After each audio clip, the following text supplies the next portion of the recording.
Since voters legalized marijuana here in Colorado, lawmakers have been forced to get creative on how to regulate it. Now there's a new push that could have it regulated like alcohol, and it's gaining support. New tonight, Fox 31 Denver's Julie Hayden has the details from Denver. Julie? You know, medical marijuana dispensaries like this one, recreational use of marijuana, now legal in Colorado, but still prohibited under the federal law. Well, this proposal, introduced in Congress today, might change that.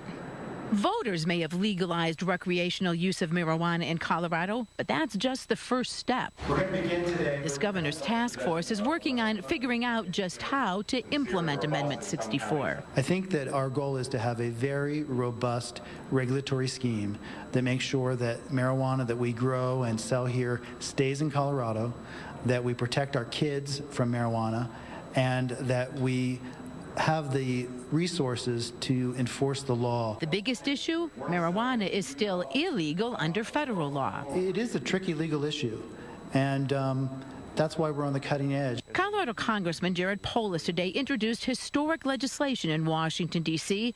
If passed, it would get rid of the federal law. This is the first time that Congress is considering regulating marijuana like alcohol. Task force members compare marijuana grow facilities to wineries, and Polis's bill would let states regulate marijuana the same way they can regulate alcohol. The goal here is to take marijuana out of the underground market, put sales behind the counters in legitimate stores, generate tax revenue. That's what the voters in Colorado asked for, and we certainly hope that's what they get. He says it's not a matter of if it will happen, but when. The writing's on the wall, and we're going to be seeing an end to federal marijuana prohibition in the near future.